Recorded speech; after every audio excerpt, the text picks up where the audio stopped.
అలపర్తి రామకృష్ణ గారి రచన కొంగుముడి 12వ భాగం.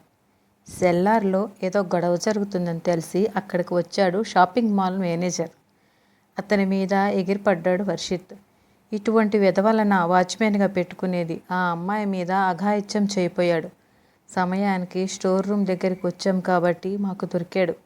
లేకపోతే వాడి చేతుల్లో ఆ అమ్మాయి ప్రాణాలు పోగొట్టుకునేది. పెద్దగా అరిచాడు.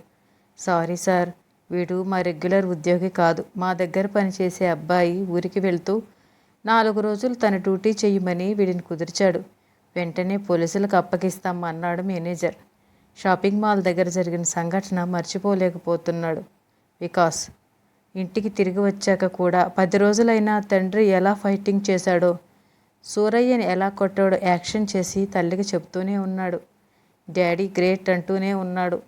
సినిమాల్లో ఫైటింగ్ దృశ్యాలు చూడటమే కానీ ఓ దొంగ వెధవను పట్టుకొని చావబాదటం ప్రత్యక్షంగా చూశాడు. స్కూల్లో కూడా ఫ్రెండ్స్ అందరికీ చెప్పాడు. హరిణి దగ్గరికి వచ్చాడు మధు. బావను అందరూ పొగుడుతూ ఉన్నారు. అవంతిక ఆనందం అంతా ఇంతా కాదు. ద్రౌపది మానాన్ని కాపాడడానికి వచ్చిన శ్రీకృష్ణుడిలా అన్నయ్య సమయానికి వచ్చి ఆ కుర్రాడి బారి నుంచి రక్షించాడని అంటూ ఉంది. నువ్వు బావతో మాట్లాడి మా అందరి తరఫున థ్యాంక్స్ చెప్పవా అని అడిగాడు మధు. లేదన్నయ్య, మీ బావగారు వెంటనే హైదరాబాద్ వెళ్ళిపోయాడు కదా, మళ్ళీ వచ్చినప్పుడు చెబుతాను అనేసింది హరిణి. ఇప్పుడే ఫోన్ చేసి చెప్పు. సెల్ ఫోన్ ఆమె చేతికి అందించాడు.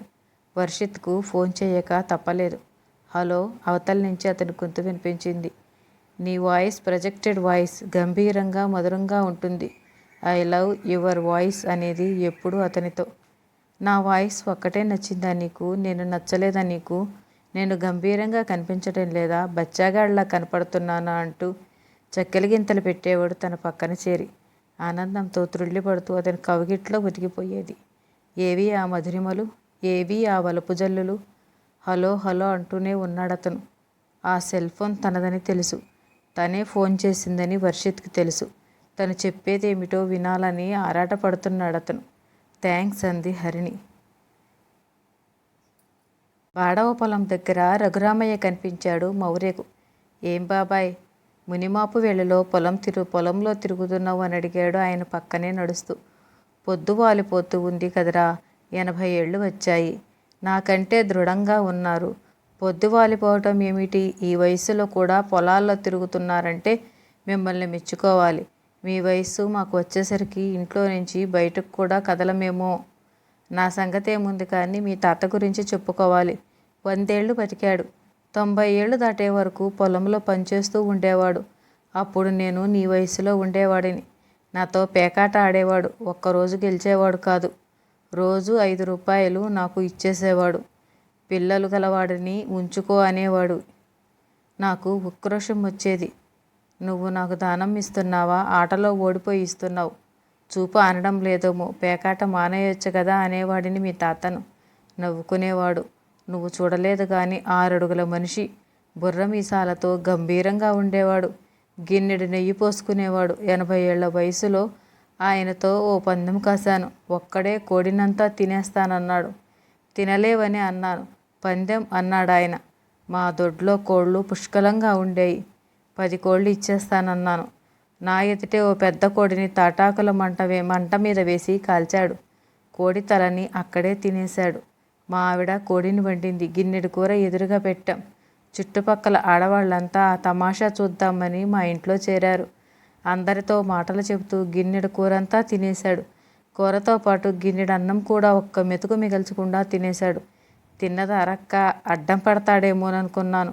మంచి తిండి పుష్టి ఉన్న మనిషి 100 ఏళ్ళు పూర్తి చేసుకున్నాక చనిపోతే ఊళ్ళో అంతా సంబరాలు చేసుకోవాలి. మేళతాళాలతో శ్మశానానికి తీసుకువెళ్ళాలి. ఎవరు కన్నీరు పెట్టుకోకూడదు అంటూ అందరినీ పిలిచి చెప్పాడు. తాత గురించి ఆయన చెప్తుంటే ఎంతో ఉత్సుకతతో విన్నాడు మౌర్య. ఇంటికి తిరిగి వస్తూ ఉంటే రఘురామయ్య కొడుకు కనిపించాడు. పక్క ఊరి వాళ్ళు ఎడ్లబండి పక్కకు ఒరిగిపోయింది. ఉయ్యూరు షుగర్ ఫ్యాక్టరీకి చెరుకు తోలుకుపోతూ ఉంది ఆ ఎడ్లబండి. బండి తోలే వ్యక్తి తప్పితే తోడు ఎవరూ లేరు. అతనికి సహాయం చేస్తున్నాడు రఘురామయ్య కొడుకు. అంత బరువుతో రోడ్డు ఎక్కే పరిస్థితి లేదు. మౌర్యని పిలిచాడు. ఎడ్లను పక్కకు తప్పించి బండి మీద ఉన్న చెరుకు కట్టలు కిందకు దించి మళ్ళీ బండిని రోడ్డు మీదకి ఎక్కించారు. అప్పుడు కింద పడిన చెరుకును మళ్ళీ బండి మీద చేర్చి తాళ్లు కట్టారు. జారిపోకుండా ఎడ్లను కాడికి కట్టి బండిని తోలుకు వెళ్ళాడు పక్క ఊరి మనిషి. రఘురామయ్య కొడుకుని చూస్తుంటే ముచ్చటేసింది మౌర్యకు. ఊళ్ళో ఎవరికి ఏ కష్టం వచ్చినా అక్కడ వాలిపోతాడు. మీ పిన్నిని పలకరించి వెళ్తూ గాని లోపలికి రా అన్నాడు రఘురామయ్య వాళ్ళింటి దగ్గరికి రాగానే. ఆయనతో పాటు లోపలికి వెళ్ళాడు. మంచం మీద ఉంది చిలకమ్మ. ఆమె 2 కిడ్నీలు పాడైపోయాయి. విజయవాడ హాస్పిటల్లో చికిత్స చేయించారు. డాక్టర్లు వాళ్ళ ప్రయత్నాలు చేసి చివరికి లాభం లేదు, ఇంటికి తీసుకువెళ్ళండి, ఎన్ని రోజులు బతుకుతుందో చెప్పలేము అనేశారు. ఆమెకు కూతుళ్ళు లేరు, ఒక్కడే కొడుకు. కోడలే కూతురిలా ఆమెకు సపర్యలు చేస్తూ ఉంది. ఎప్పటి నుంచో రఘురామయ్య గారిని, ఆయన భార్యను గమనిస్తూనే ఉన్నాడు. వాళ్ళిద్దరూ పక్కపక్కన కూర్చొని మాట్లాడుకోవటం చూడలేదు. గుడికి వాళ్ళిద్దరూ కలిసి వెళ్ళడం చూడలేదు. మొదట్లో వాళ్ళిద్దరూ యంత్రాల్లా పనిచేసుకుపోవటమే కానీ ప్రేమ కురిపిస్తూ మాట్లాడుకోవటం చూడలేదు అనుకునేవాడు. తన అభిప్రాయం తప్పని ఆ తర్వాత తెలుసుకున్నాడు. అమృతం జల్లు కురిపిస్తూనే ఉంటారు. ప్రేమ తడి ఆరిపోలేదు. చివరి వరకు వాళ్ళిద్దరి మధ్య ఒకరంటే మరొకరికి బహిర్గతం కాని ప్రేమ ఉంది. పిన్ని ఎలా ఉంది ఒంట్లో ఆమెను పలకరించాడు. చనిపోతున్నానని నాకేం దిగుల్లేదు బాబు. మీ బాబాయిని ఒంటరిగా వదిలి వెళ్తున్నానన్నదే నా బాధ. దీపంలా మా ఇద్దరి మధ్య అనురాగబంధం వెలుగుతూ ఉంది. నేను ఒత్తిని అయితే ఆయన నూనె. ఒత్తు మలిగిపోతూ ఉంది. ప్రమిదలో నూనె మిగిలిపోతూ ఉంది. నేను వెళ్ళిపోయాక ఆయన దిగులు పడతారు. మీరు ఆయనకి ధైర్యం చెప్పాలి అందామె. రఘురామయ్య కళ్ళలో నీళ్లు తిరిగాయి. ఇద్దరికీ ధైర్యం చెప్పాడు మౌర్య. వాళ్ళింట్లో నుంచి బయటకు వస్తుంటే ఆటో దిగుతున్న లాలస కనిపించింది. హరిణి స్నేహితురాలు. వాళ్ళింట్లో ఆమెతో మాట్లాడాడు కూడా. ఆమె ఇక్కడికి రావటం ఏమిటి? పల్లెటూరులో ఆమెకేం పని ఉంది? లాలసను పలకరించాడు. మా ఊరు వచ్చారేమిటి అని అడిగాడు. బాపయ్య గారి అమ్మాయి పెళ్ళికి వచ్చాను. ఆ అమ్మాయి నా స్నేహితురాలు. పెళ్ళికి రమ్మని గొడవ చేసింది. మీ ఊరు రాక తప్పలేదు అందామె. పెళ్లి వాళ్ళింట్లో హడావుడి ఎక్కువగా ఉంటుంది. మా ఇంట్లో బస చేయండి అన్నాడు అతను. తలూపింది. మీ ఇంటికి వెళ్ళమని హరిణి చెప్పింది. మీ ఇల్లు ఎక్కడుందో కనుక్కుందామని ఆటో దిగేసరికి మీరు కనిపించారు. ముందు స్నానం చేయాలి, బాత్రూమ్ ఎక్కడో చూపిస్తారా అని అడిగింది లాలస మౌర్యను. పడమట గది చూపించాడు. ఆ గదిలో మీ బ్యాగ్ పెట్టుకోండి. వెనకవైపు బాత్రూము, టాయిలెట్స్ ఉన్నాయి. ఓ కప్పు కాఫీ తాగాక మీ పనులు మొదలు పెట్టండి. కొడుకుతో పాటు ఇంట్లోకి వచ్చిన అమ్మాయిని చూసి ముచ్చటపడింది సంధ్యావళి. ఎవర్రా అమ్మాయి? కుందనపు బొమ్మలా ఉంది. నీ స్నేహితురాలా? కాఫీ కలుపుతూ కొడుకుని అడిగింది. హరిణి స్నేహితురాలు. మొన్న మధ్య విజయవాడ వెళ్ళినప్పుడు పరిచయం అయింది. పెళ్ళి అయిందా అడిగిందామా. సంబంధాలు చూస్తావా? పెళ్ళికాని అబ్బాయిని నువ్వున్నావుగా. తల్లి నోరు నొక్కాడు. ఆ అమ్మాయి విందంటే ఊరుకోదు. అబ్బాయిల వలలో పడి అమ్మాయిల భవిష్యత్ చెడగొట్టుకోవద్దు. మగవాళ్ళ కంటే అన్ని రంగాల్లో ఆడవాళ్ళు ఓ మెట్టు పైన ఉండాలని అంటుంది.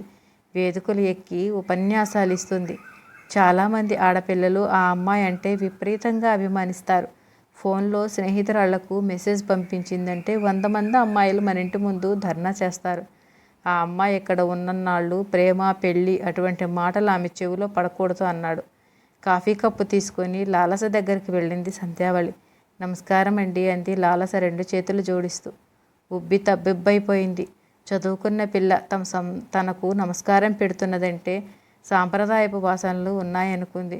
బాబ్డ్ హెయిరు, పోనీటైలు కాదు, చక్కగా జడ వేసుకొని చీర కట్టుకొని ఉంది. ఏదో ఒక వరుస పెట్టి పిలువు తల్లి. పల్లెటూళ్ళలో వరుస పెట్టి మాట్లాడుకుంటేనే ఆత్మీయంగా ఉంటుంది. అత్తయ్య గారనో పిన్ని గారనో పిలువు అందామె. అలాగే అత్తయ్య గారు అంది లాలస కాఫీ చప్పరిస్తూ. చదువుకుంటున్నావా, ఉద్యోగం చేస్తున్నావా అని అడగకుండా ఉండలేకపోయింది సంధ్యావళి. కాలేజీ లెక్చరర్గా పనిచేస్తున్నాను. పెళ్ళి అయిందా? మా అమ్మ నాన్నలకు మేము 4 ఆడపిల్లలం. మా పెద్ద అక్కకు పెళ్ళి అయింది. కట్నం తీసుకురాలేదని పుట్టింటికి పంపించేశారు. మా రెండో అక్క కాలేజీలో చదివే రోజుల్లో ప్రేమలో పడింది. వాడెవడో మా అక్కను అనుభవించి గర్భం రాగానే ఎవడితోనో కడుపు తెంచుకున్నావని అనరాని మాటలు అన్నాడు. రెండో అక్క ఆత్మహత్య చేసుకుంది. మూడో అక్క భర్త అనుమానం మనిషి. సతాయించి గొడ్డును బాదినట్లు బాధేవాడు.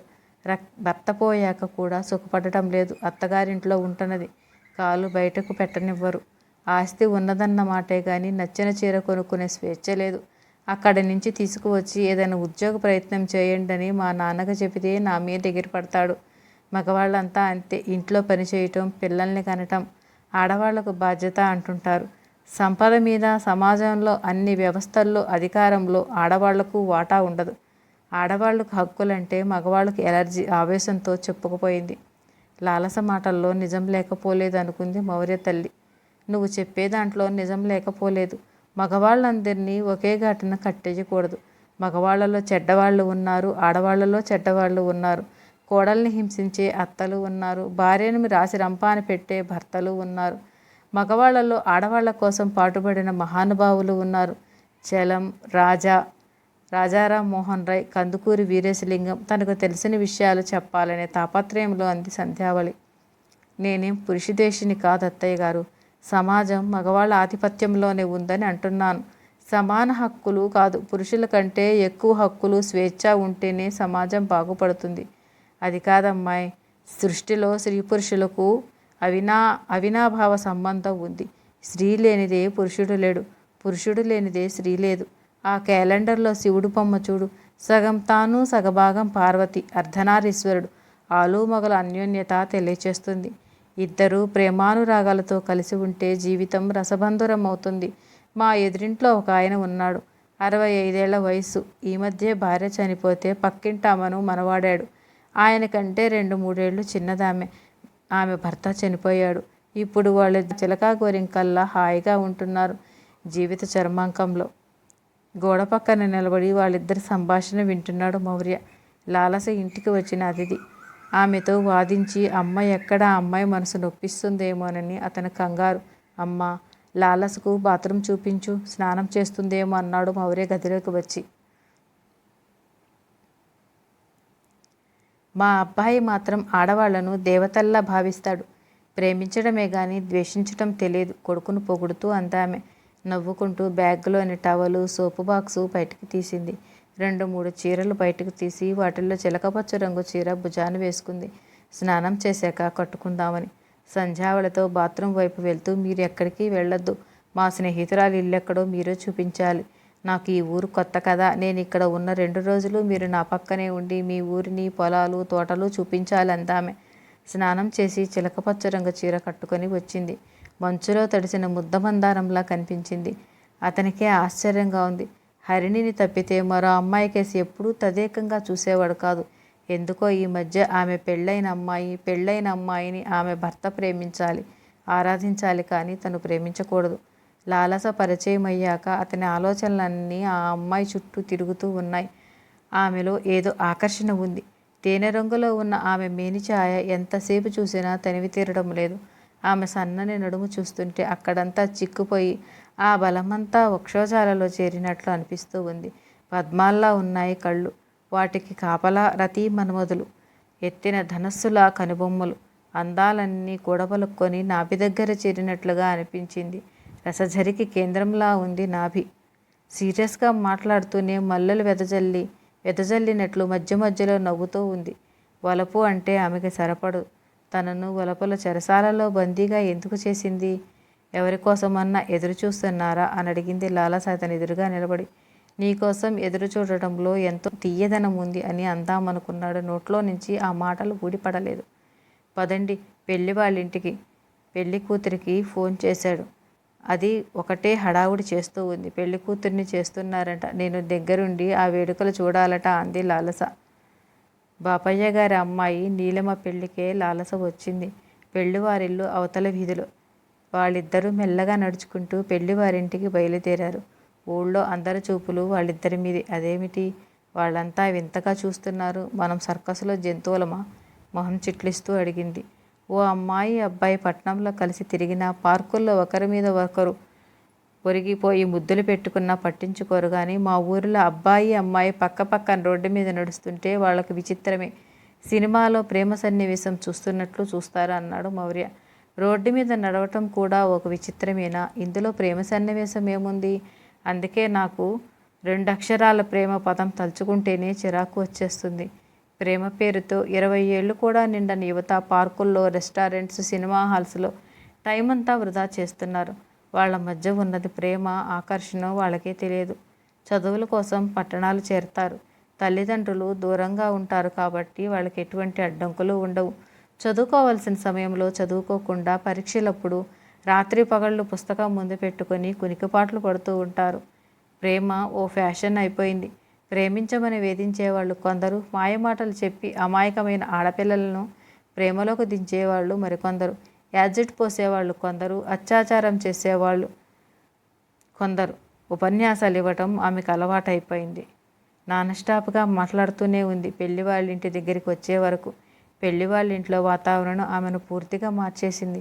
చిరాకంతా మాయమైపోయింది. అంత ఆహ్లాదకరమైన సందడిని అంతకు ముందెప్పుడు చూడలేదామా. అంత పెద్ద పెళ్లి పందిరి ఆమె ఎప్పుడూ చూడలేదు. పచ్చని తాటాకుల వాసన గమ్మత్తుగా అనిపించింది. పందిరి కింద చేరి పిల్లలంతా సందడి చేస్తున్నారు. పందిరి నీడలో వరండాలో కూర్చొని, కుర్చీలో కూర్చొని బంధువుల కబుర్లు చెప్పుకుంటున్నారు. ఆడవాళ్ళు మెరిసిపోయే పట్టుచీరలు కట్టుకొని, ఖరీదైన నగలు వేసుకొని, తలనిండా పూలు తురుముకొని సీతాకోక చిలుకల్లా తిరుగుతున్నారు. ఎవర్రా అమ్మాయి? మీ ఆవిడ? మౌర్య దగ్గరకు వచ్చి అడిగాడు దూరపు బంధు. నీకు కబురు చేయకుండా పెళ్లి చేసుకుంటానా? సమాధానమిచ్చి ముందుకు కదిలాడు. తను చెప్పిన సమాధానం తనకే ఆశ్చర్యాన్ని కలిగించింది. ఆవిడ నా భార్య కాదు, మా మేనకోడలి స్నేహితురాలని ఎందుకు చెప్పలేదు? లాలస ఇంట్లోకి వెళ్ళిపోయింది. పెళ్లి కూతుర్ని కలవటానికి రాత్రి పొద్దుపోయేదాకా వాళ్ళింట్లోనే ఉండి 10 దాటాక మౌర్య వాళ్ళింటికి తిరిగి వచ్చింది. కొంగుముడి తరువాయి భాగం మరొక వీడియోలో విందాం. నా వీడియో మీకు నచ్చినట్లయితే లైక్ చేయండి, షేర్ చేయండి, సబ్స్క్రైబ్ చేయండి మరియు కామెంట్ చేయండి. Thank you.